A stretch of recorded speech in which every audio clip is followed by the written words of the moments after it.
HSBC proposes to privatize Hang Seng Bank. Israelis and Palestinians celebrate Gaza ceasefire announcement.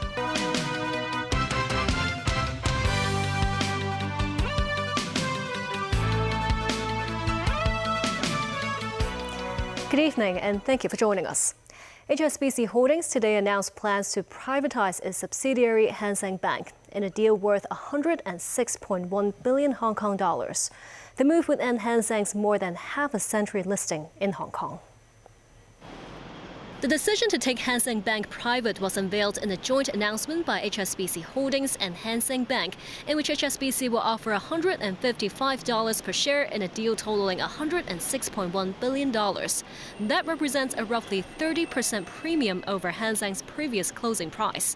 Upon completion, Hang Seng will end its 53-year listing status. HSBC Holdings says the privatization represents a major investment in Hong Kong, demonstrating the group's commitment to the city as a core market, while also streamlining its Hong Kong business structure to improve operational efficiency.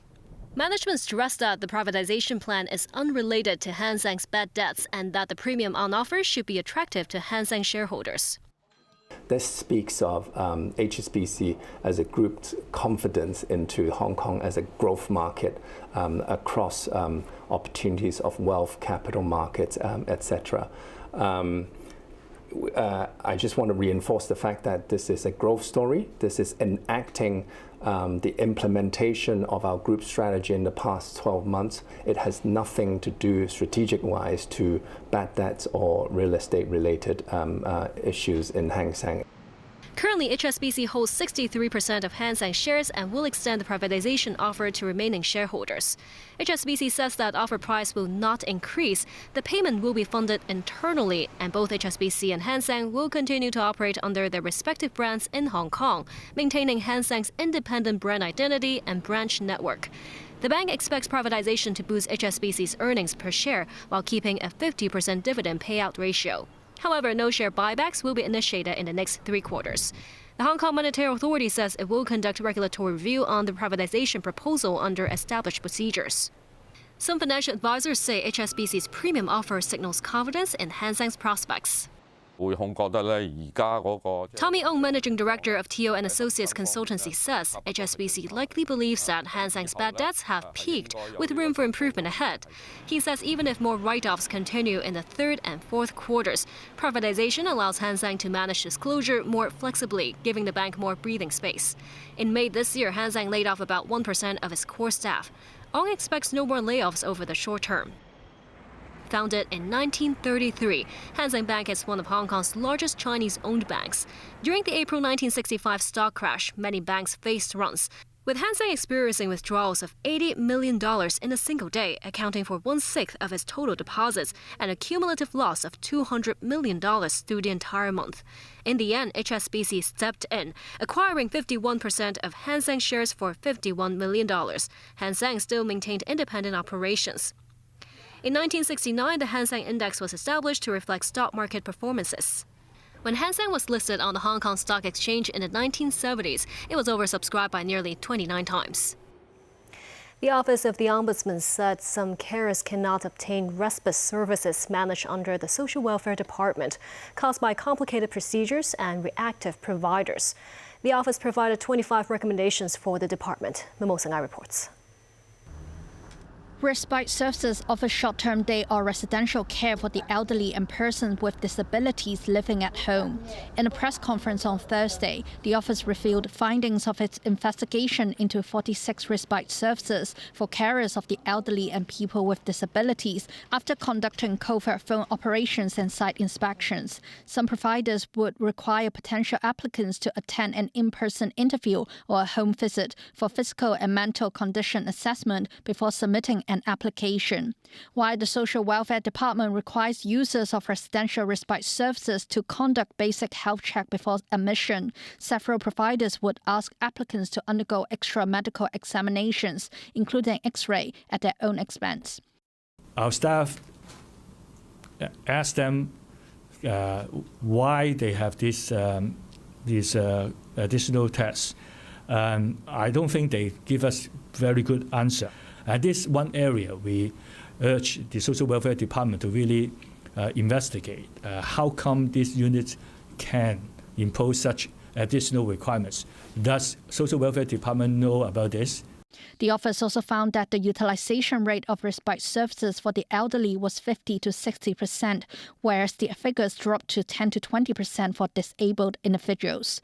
We cannot rule out that the low utilization rates are partly attributable to the lukewarm attitude of some service providers, the improper handling of service inquiries and applications. Certain service providers did not fulfill their mission. The performance of these service providers is most disappointing. The Ombudsman says the Social Welfare Department has accepted all of their recommendations and that the two parties will continue to work together. Memos 9, TVB News. The government announced that a residential plot in Jordan Valley will be released for sale in the third quarter. The plot is expected to provide 570 units. The government said parts of the residential plot on Choi Hing Road will be used for constructing social welfare facilities. Secretary for Development Bernadette Lin said the plot is situated within a mature community and that the government is positive about the prospect of selling it. The total private housing land supply in the third quarter will support building 6,420 units. And still ahead, U.S. President Donald Trump calls for jailing of Chicago mayor and Illinois governor. Former FBI Director James Comey pleads not guilty to federal charges. And lighting the flame for national games.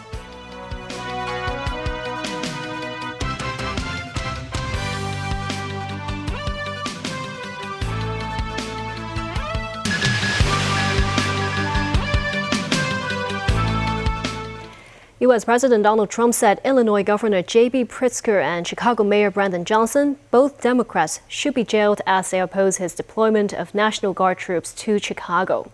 Trump deployed hundreds of Texas National Guard troops to Chicago to protect federal property.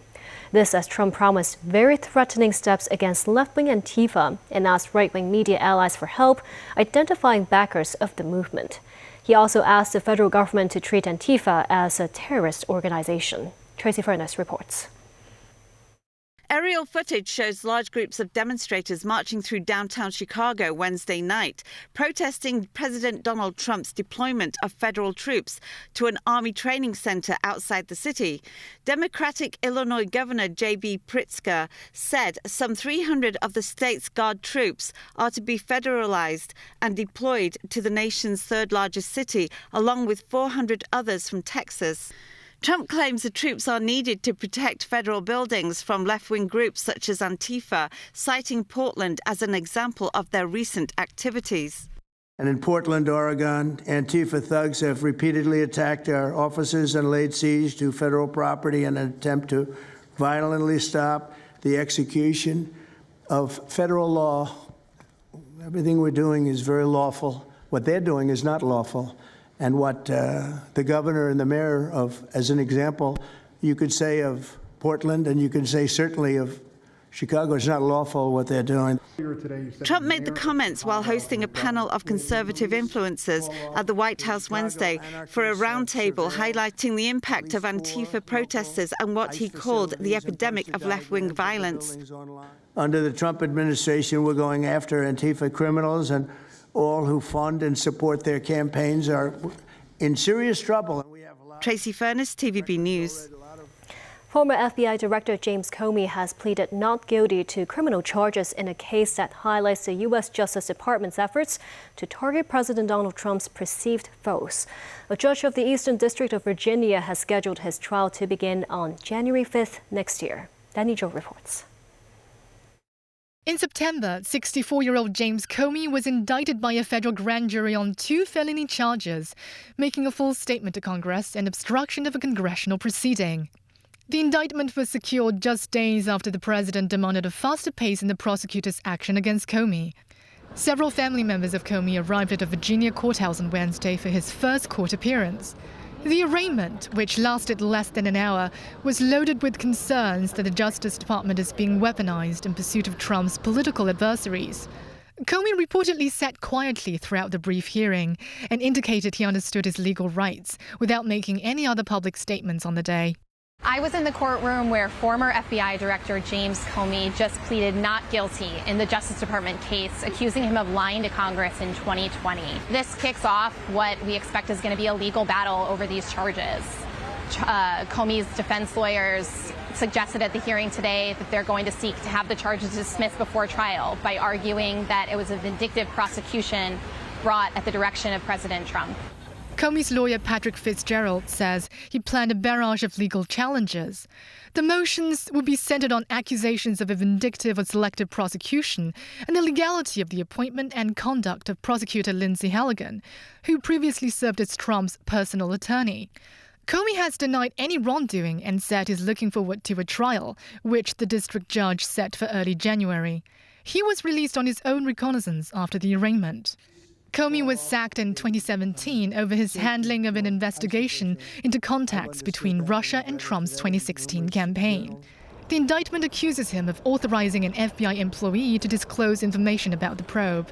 Over 1,000 Justice Department alumni have signed a letter describing the case against Comey as an unprecedented assault on the rule of law. Danny Zhou, TVB News.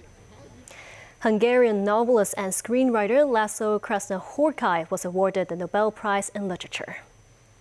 The Swedish Academy in Stockholm credited the laureate for his compelling and visionary oeuvre that, in the midst of apocalyptic terror, reaffirms the power of art.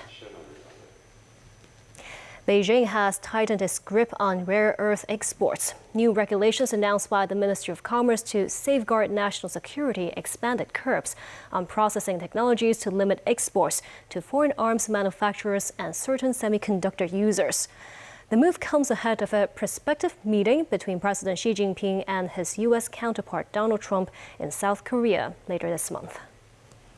China has added more types of rare earth magnets to its export control list, announced in April, and limited some components and assemblies that contain restricted magnets. Mining, smelting, and separation, magnetic material manufacturing, as well as recycling rare earths from other resources are among the technologies and processes under export restrictions that come into immediate effect. From December 1st, companies overseas using any Chinese components or machinery must also apply for licenses to export controlled items. The Commerce Ministry will in principle reject license applications for military use or production of weapons of mass destruction. Police on Thursday brought in the brother of Paul Ha, one of the wanted fugitives, to assist their investigation into the Hong Kong Parliament. The organization is deemed subversive. Ha's brother left Cheung Kwan O Police Station at around 11 a.m.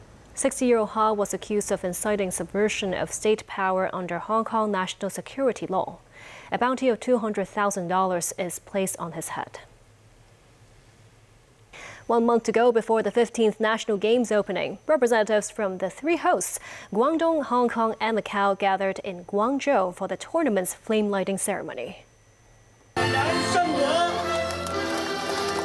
The ceremony took place at the Guangzhou Marine Geological Survey Scientific Research Wharf. Gao Zhidan, director of the State's General Administration of Sports of China, Party Secretary of Guangdong Huang Kunming, Hong Kong Chief Executive Zhang Li, and Sam Ho Fai, Chief Executive of Macau, lit the flame together.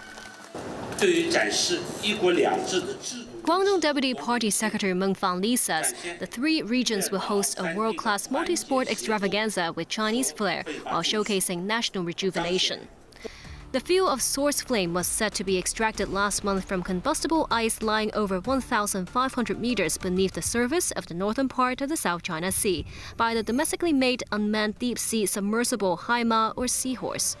It was then transported by a scientific research vessel via the Hong Kong-Zhuhai-Macau Bridge and the Shenzhen-Zhongshan corridor before reaching Nansha for storage.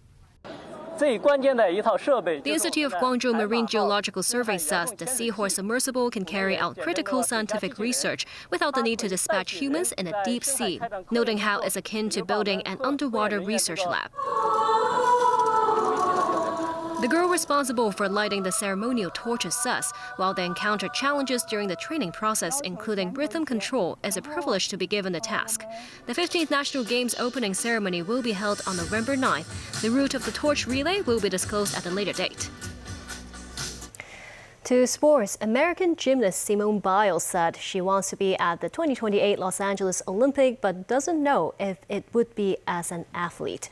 Biles, 28, is the most decorated gymnast in history, with 11 Olympic medals and 30 World Championship podiums. She delivered a talk, The Power of Believing, in Buenos Aires, Argentina, where she tackled mental health issues and spoke about LA. Everyone likes to talk about LA and what that road looks like for me. So currently I am taking some time off from the gym because I think it's really important that your physical health matches your mental health. And that's why you saw so much of my success in Paris, because the mental and the physical were right on par, and they were right on track with each other. So I think that's really, really important. So I'm not sure what 2028 looks like, but I will be there at some capacity. I just don't know right now if it's on the floor or in the stands, but definitely want to go and be a part of that movement. And that's the news. Thank you for watching.